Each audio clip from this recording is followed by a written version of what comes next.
Bonsoir à tous, bienvenue, merci encore d'être là pour Buonasera Calcio. Ce soir, on va se retrouver pour parler d'un club qui en ce moment a le vent en poupe. Ça n'a pas toujours été le cas, comme vous pouvez le voir juste là, la réussite d'Arsenal. Donc effectivement, on va revenir un petit peu sur toutes les étapes qu'a vécu Arsenal ces dernières années. Récemment, on va pas remonter jusqu'à l'ère Wenger, mais ça part quand même de là. Donc voilà. En attendant, encore une fois, merci beaucoup de suivre Buonasera Calcio. Vous pouvez vous abonner sur Instagram, le compte Instagram, sur Twitter, comme vous l'avez vu peut-être dans l'intro. Vous pouvez aussi me suivre sur la chaîne Twitch. Donc voilà, n'hésitez pas à vous abonner, comme ça vous serez tenu au courant de tous les sujets qu'on va aborder. Voilà. Bon, revenons-en à la raison pour laquelle on est là pendant 30 minutes ensemble ce soir. C'est Arsenal. Donc effectivement, Arsenal, oui, hop là, je crois qu'il y avait une petite erreur, mais donc effectivement, Arsenal, en ce moment, caracole en tête de Première Ligue, et la raison, c'est tout simplement qu'il y a eu, on va dire, de la suite dans les idées, dans la direction d'Arsenal, et que ça faisait très très longtemps que c'était pas le cas. Donc c'est plutôt bien, effectivement. En gros, Arsenal s'est entêté avec Arteta. Arteta, je pense que c'est très clairement le coach qu'il fallait à Arsenal. C'est quelqu'un du club. C'est aussi quelqu'un qui a beaucoup pratiqué le poste d'adjoint avec Pep Guardiola, qui avait donc, étant donné qu'il a passé à ce point-là du temps avec Pep Guardiola, une vraie philosophie de jeu. Il a eu le temps certainement de se demander comment est-ce qu'il voulait que ses équipes éventuelles dans le futur jouent. Pourquoi ? Parce que il a passé énormément de temps avec quelqu'un qui est très très dogmatique dans le football. Vous savez qu'il y a les dogmatiques et les pragmatiques. On va pas revenir dessus, mais Ancelotti, Zidane sont des pragmatiques, on va dire. Et puis les dogmatiques, ça va être, je sais pas. Donc effectivement, Pep Guardiola, Arrigo Sacchi, Johan Cruyff, et puis Erik ten Hag par exemple, et fait partie des dogmatiques. Il a un dogme, il a une espèce de fond de jeu. Luis Enrique aussi, on l'a vu avec l'Espagne. Donc voilà, en l'occurrence, il a passé certainement plusieurs années avec le plus grand des dogmatiques, en tous les cas, parce que Pep Guardiola est vraiment quelqu'un qui veut impérativement avoir raison. Donc voilà, et imposer ses idées de jeu à son club, à ses joueurs, et s'il doit gagner, il veut être sûr que lui a le plus grand mérite, on va dire, dans la victoire. Donc voilà, donc effectivement, il a pu aiguiser un petit peu ses idées de jeu avec Pep Guardiola. Et puis ensuite, il a été appelé par Arsenal. Alors Pep Guardiola était vraiment dithyrambique sur Arteta. Même quand il enchaînait les défaites, je sais pas si vous vous souvenez, au début de son mandat, il enchaînait les défaites. Effectivement, Pep Guardiola disait non mais de toute façon vous inquiétez pas, c'est vraiment quelqu'un, c'est un très grand manager, c'est sûr et certain que ça va marcher. Un petit point sur les commentaires, un petit hors-sujet Arsenal, mais demain, si vous voulez voir un super match de foot, n'oubliez pas le choc de Serie A, c'est vrai. Effectivement, on sort complètement du sujet, mais demain, c'est vrai, il y a Juve-Napoli. Donc oui, c'est un peu le choc, vu que Naples est deuxième ex-aequo avec le Milan. Donc oui, effectivement, c'est un très très gros choc qui peut d'ailleurs arranger pas mal de monde. Mais revenons-en à Arsenal. Effectivement, Arsenal donc a recruté Arteta, a fait énormément d'investissements. Il y a aussi ça qu'il faut comprendre, c'est que Arsenal, c'est pas un petit club qui réussit avec des jeunes, etc. Oui, il y a des jeunes, mais il y a des jeunes qui sont achetés très très très cher. Je pense à à Ben White ou à des gens comme ça qui ont été achetés des prix incroyables. Je crois que Ben White c'est 80 millions d'euros. Hein. Donc oui, ce sont des jeunes, mais Arsenal est un club qui a énormément de moyens maintenant parce que l'Emirates tourne à plein régime et en l'occurrence il n'a plus à payer. Il n'y a plus à payer Emirates et puis bien sûr les droits télé de la Première Ligue. Hein, on le sait, le dernier de Première Ligue par exemple gagne 3 fois ce que gagne le premier de Serie A par exemple, le champion de Serie A.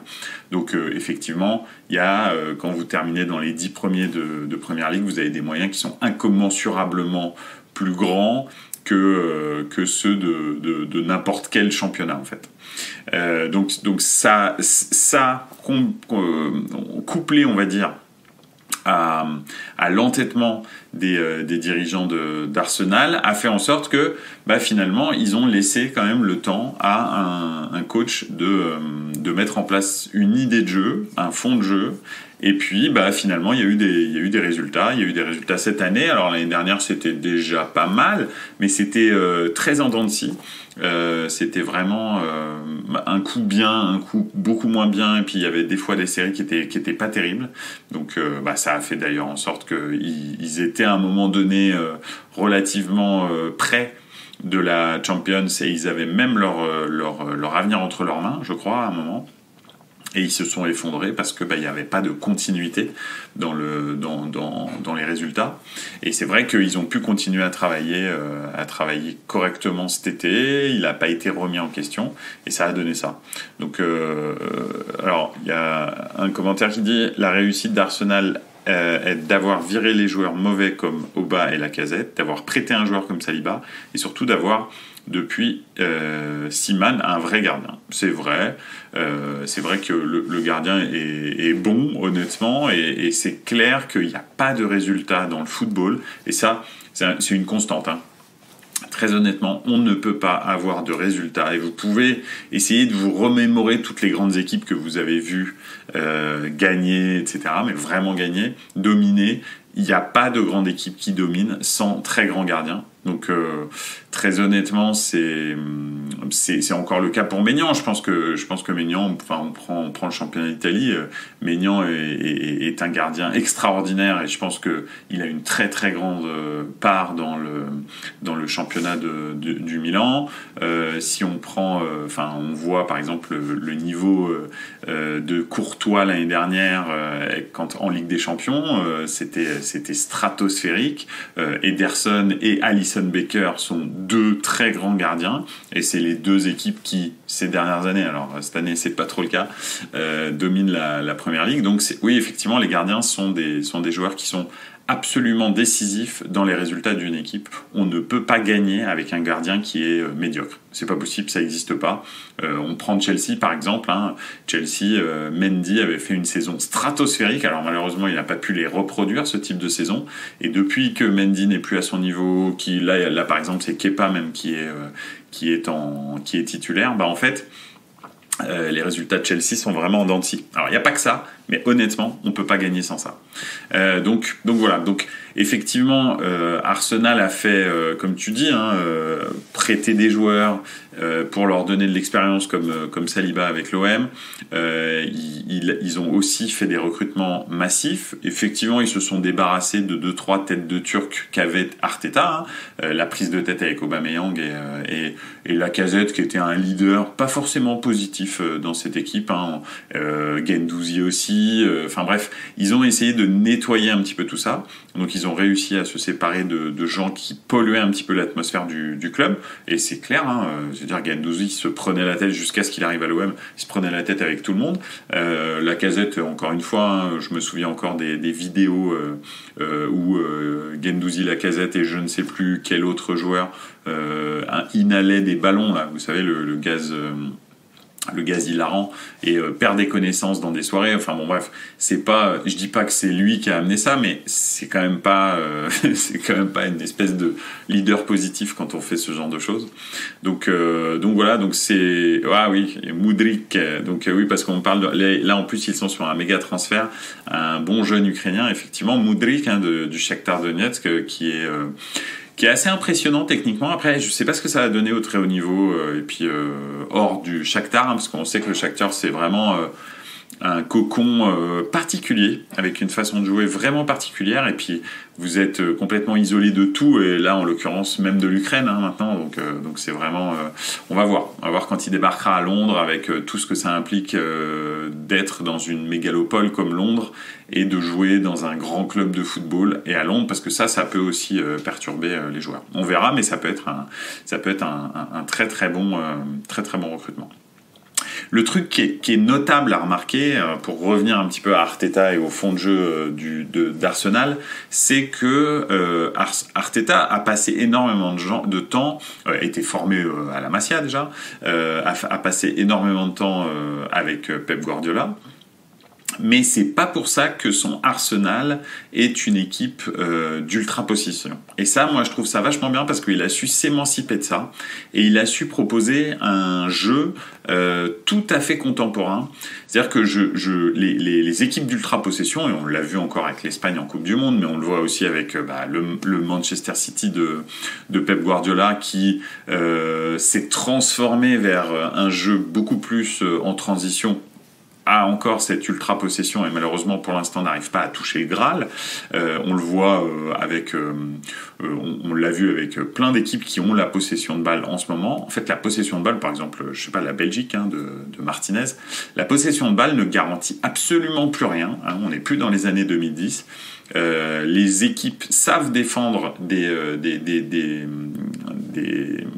contre des équipes qui ont beaucoup le ballon et au contraire maintenant c'est très fréquent que l'équipe qui a le moins de possession de balle gagne le match. On l'a vu avec le Maroc, on l'a vu avec la France, on l'a vu avec le Real par exemple, qui n'est absolument pas une équipe l'année dernière qui dominait ses matchs. On l'a vu plus d'une fois, le Real a été au bord du précipice 3 ou 4 fois d'affilée dans les tours de Ligue des Champions et ne dominait absolument pas ses matchs. C'est une équipe qui en revanche est ultra clinique dans les transitions. Donc Arteta a ça en l'occurrence, c'est de faire cette équipe un petit peu, vraiment c'est une équipe très agréable à voir jouer. Alors vous le savez peut-être pas, mais dans la 93e, dans la 93e, donc l'autre émission que j'anime avec d'autres personnes, Chris, Ludo, etc. Je parlais très très souvent d'Arsenal et en l'occurrence je les critiquais très très vertement. Pourquoi ? Parce que je pensais que c'était depuis la fin d'Arsène Wenger, même bien avant la fin d'Arsène Wenger, en fait ce club partait complètement à volo dans la gestion. Ils ont tout pour faire bien, c'est-à-dire ils sont dans une ville, dans un pays de foot absolu, avec des fans qui sont complètement dingues, et je parle de l'Angleterre en général. Ils ont un très grand stade dans une mégalopole comme Londres de 12 millions d'habitants, je crois. Et ils ont des revenus qui sont incroyables. Donc après, avec tout ça, normalement, si en plus de ça, tu as une politique sportive qui est cohérente et qui a de la suite dans les idées, normalement, tu dois réussir. Et l'échec d'Arsenal, pour moi, était complètement anachronique par rapport aux moyens qu'ils avaient à tous les niveaux. Donc voilà. Donc là, je suis content qu'il y ait quelqu'un dans la direction d'Arsenal qui est tenu. En même temps, de toute façon, ils pouvaient changer autant de fois qu'ils voulaient. Les entraîneurs, ça donnait toujours la même chose à Arsenal. Donc, quitte à avoir un entraîneur en qui tu crois, qui te vend un projet, même si au début il n'a pas de résultat, il faut avoir de la suite dans les idées dans le football. Ils ont conservé Arteta malgré la tempête, comme je prends par exemple un projet comme le Milan, où ils ont conservé à un moment donné Pioli dans la tempête, parce que en fait Milan de toute façon était dans les limbes du football européen et italien, et que peu importe si finalement tu descends avec Pioli ou tu descends avec quelqu'un d'autre, ils ont conservé ça. Pioli avait un plan de jeu très très clair et une façon d'animer les jeunes et le jeu très très clair. Et donc c'était ça a fonctionné. Et c'est vrai que plusieurs fois, et moi j'en suis convaincu, l'argent dans le football c'est essentiel quasi. Mais de l'argent ne suffit pas dans le football. Il faut aussi du talent, il faut aussi un projet de jeu, il faut des compétences techniques, il faut des gens qui ont de la continuité. C'est pas, on ne peut pas gagner. Alors il y a une antithèse à ça et je vais vous la donner juste après, mais on ne peut pas gagner sans suite et sans continuité dans le management ou dans la gestion d'une équipe. Alors au niveau de l'entraîneur, mais aussi et surtout au niveau de la direction sportive.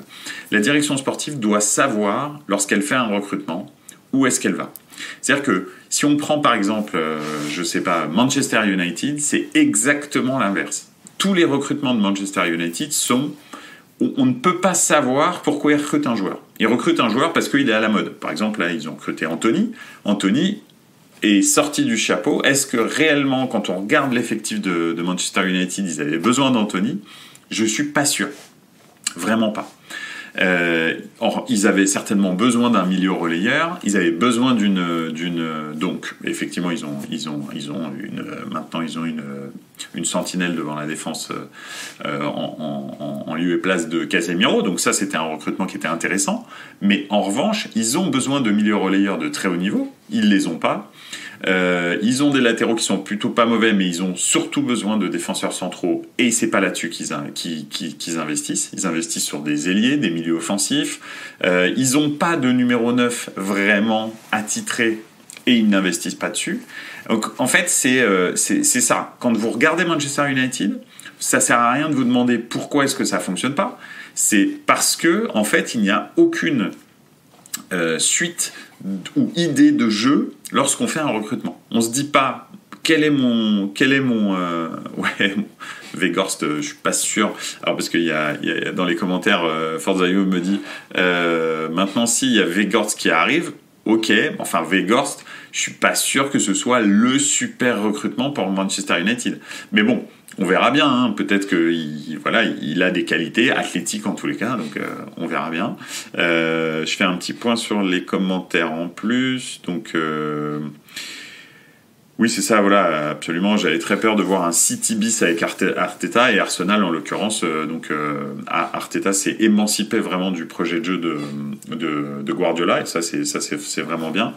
Et le meilleur exemple pour ce que tu dis, c'est Newcastle, absolument, tout à fait. Newcastle aussi, alors qu'ils ont des moyens complètement dingues, auraient pu faire n'importe quoi histoire de faire briller la vitrine. Très honnêtement, je vais faire une comparaison avec le Paris Saint-Germain, hein, forcément, parce qu'ils jouent exactement dans la même dans la même gamme, hein, dans la même cour maintenant. Il y a 3 clubs qui jouent dans la même cour, il y en a que 3, hein, de toute façon, c'est Manchester City, Newcastle et le Paris Saint-Germain. Ces 3-là jouent dans la même cour, ont le même type de moyens. Et ils ont 3 projets complètement différents. Il y en a un, le Paris Saint-Germain, tout repose sur les stars, et peu importe en fait l'entraîneur, la direction sportive, etc. L'important c'est que ça brille, et que en fait on soit présent au niveau de la communication, qu'on parle du club, qu'on parle des stars, etc. Donc ça c'est la première stratégie. Ça fonctionne plus ou moins, c'est-à-dire que Paris est devenu une marque globale, hein, en termes de marketing, on peut pas dire. Partout dans le monde où je vais, je vois des maillots du Paris Saint-Germain. À la fin, la Coupe du Monde 2022, en finale, il y avait les deux stars de ce club qui se sont affrontés et qui ont fait un match complètement stratosphérique.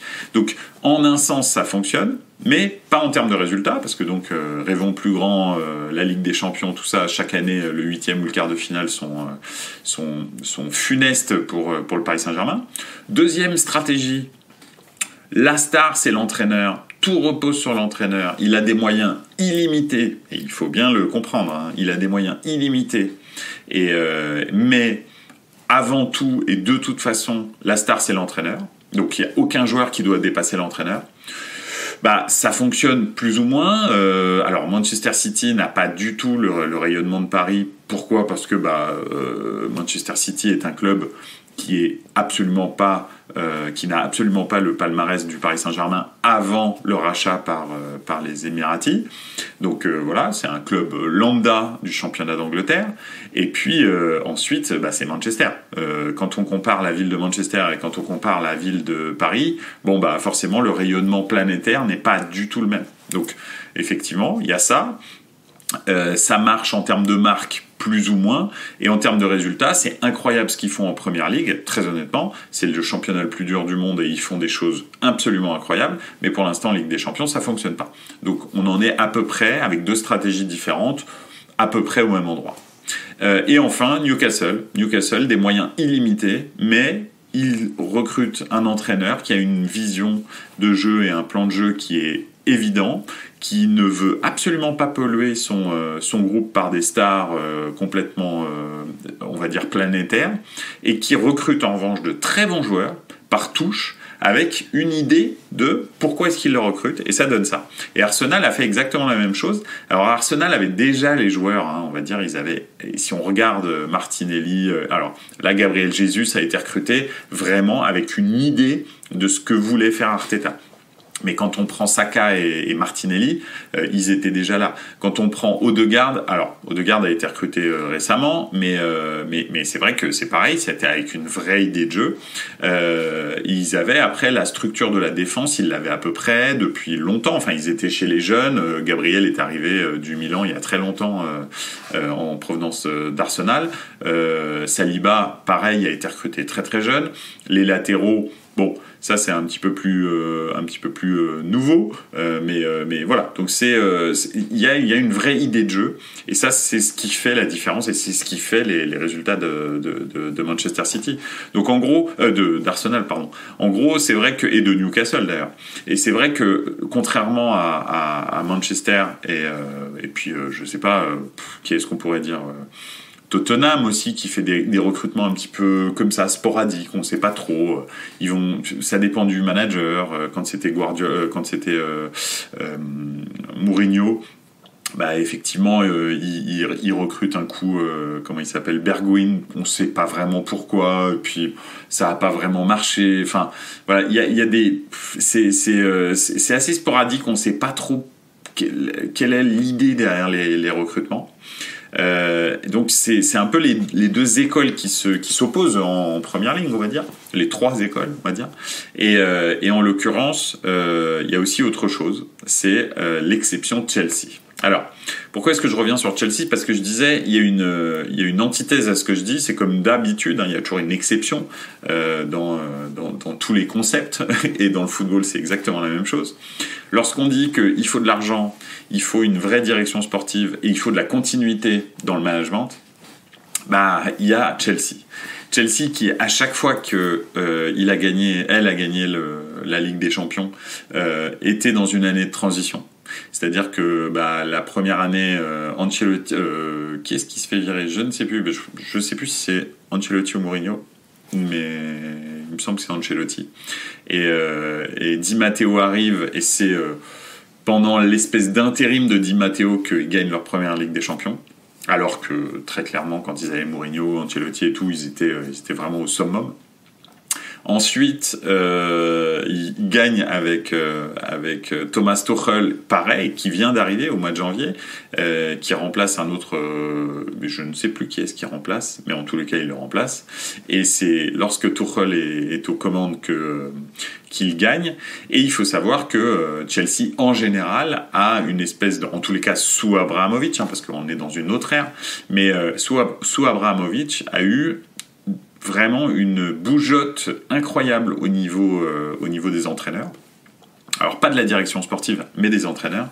Et surtout, ils ont une direction sportive qui est frénétique. C'est-à-dire que pendant toute la durée du mandat, pas du mandat, mais du règne, on va dire, d'Abramovich, ils avaient une façon de transférer les joueurs qui était frénétique. Ils achetaient tout et n'importe quoi, et c'était au sein du club que, en fonction des entraîneurs, que le choix se faisait. Donc, ce qui fait qu'ils achetaient, je ne sais pas si vous vous souvenez, à un moment donné, ils avaient 80 joueurs en prêt, ils avaient plus de 100 joueurs sous contrat, enfin, c'était n'importe quoi. Pourquoi ? Parce qu'ils contournaient le fair play financier, comme ça, en fait. En achetant des jeunes et en les revendant, ils arrivaient à combler les trous des très très gros transferts qu'ils faisaient. Et les prêts de joueurs à gauche à droite avec des transferts qui se concluaient au bout de 1, 2, 3 ans dans les clubs dans lesquels ils jouaient, en fait, leur rapportaient énormément d'argent. Et les entraîneurs avaient à disposition un vivier de joueurs jeunes ou moins jeunes qui jouaient dans une multitude de clubs, donc c'était pas des joueurs qui les embêtaient tous les jours à l'entraînement, mais en revanche qui jouaient et ils pouvaient dire ah bah tiens lui l'année prochaine je veux bien qu'il revienne au club. Donc ils avaient une espèce de stratégie en termes de direction sportive, mais qui était frénétique et ça fonctionnait quand même. Donc Chelsea c'est vraiment l'antithèse de ce qu'on dit avec Arsenal, c'est l'antithèse de ce qu'on dit avec Manchester City, avec Newcastle, c'est vraiment l'inverse. En fait, en gros, la frénésie et l'instabilité managériale leur amènent des résultats. En fait, Abramovich, lui, ne se prenait pas la tête, et surtout la présidente à l'époque du club ne se prenait pas la tête et virait directement un entraîneur dès qu'il n'était pas performant. Donc voilà un petit peu. Moi, ce que je remarque pour Arsenal, je ne sais pas s'ils iront jusqu'au bout. C'est une équipe qui est jeune. Peut-être que Arteta leur insufflera suffisamment de confiance pour aller jusqu'au bout. Mais je pense que déjà, il faut qu'il récupère Gabriel Jesus parce qu'il est très, très important. Et là, c'est bien, ça continue à fonctionner. Mais il est vraiment, lui, c'est vraiment le monsieur plus. C'est celui qui les a fait basculer dans une équipe qui peut jouer le titre.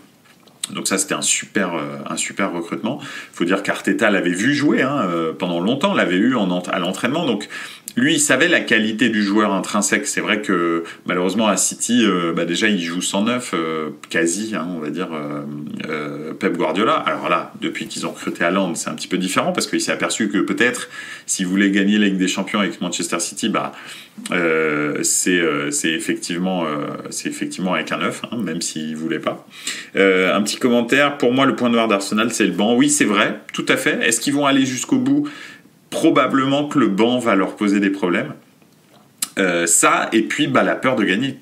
Les derniers matchs, quand tu as un groupe qui est très jeune, qui n'a pas gagné depuis très très très très longtemps, dans un club qui n'a pas gagné depuis très très très longtemps, effectivement, des fois ça fait un peu peur. Et il est possible qu'ils s'effondrent dans les 10 derniers matchs en fait.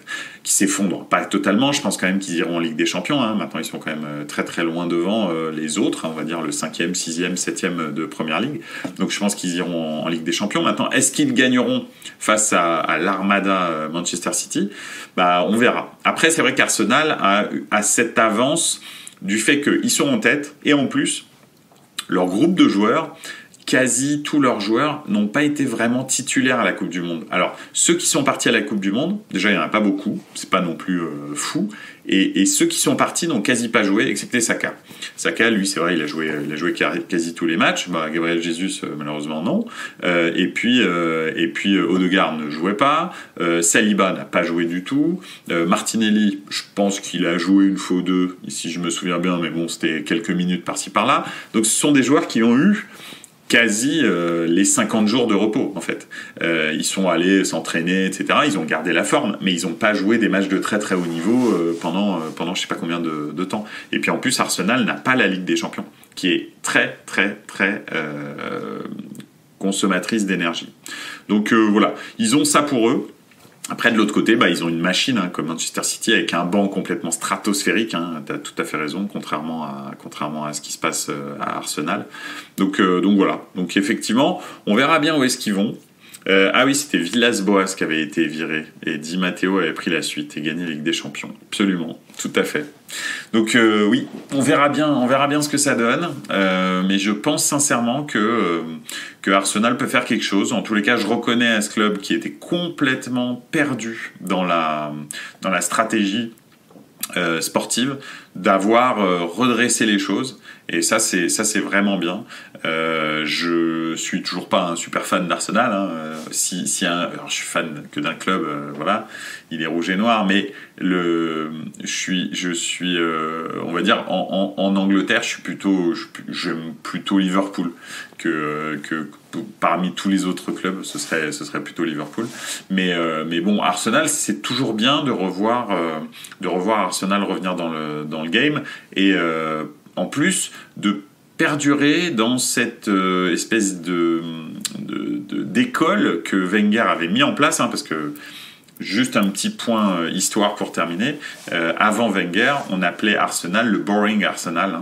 Arsenal n'était pas du tout une équipe sexy avant Arsenal. C'était l'équipe de Ray Parlour, de Paul Merson, de de Tony Adams, etc., de David Seaman, tout ça, avant que Wenger arrive, on les appelait les Boring Arsenal. Je me souviens encore de matchs de Coupe d'Europe contre Auxerre dans les années 90. C'était effectivement une équipe qui soit gagnait 1-0, soit faisait un partout, mais bon, c'était voilà, ça pouvait être 0-0 aussi.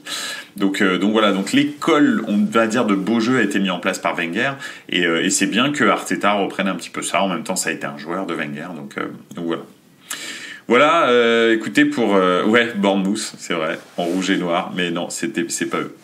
donc voilà. Écoutez, merci beaucoup. J'espère que ça vous aura intéressé un petit peu ce retour sur Arsenal et leur stratégie sportive, et comment est-ce qu'ils ont réussi, et aussi les différentes stratégies sportives qui sont appliquées dans le championnat d'Angleterre, qui marchent ou qui marchent pas, ou même à travers l'Europe.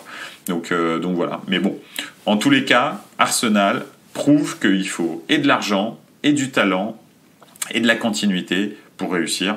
Et c'est très très bien comme ça. Mais voilà.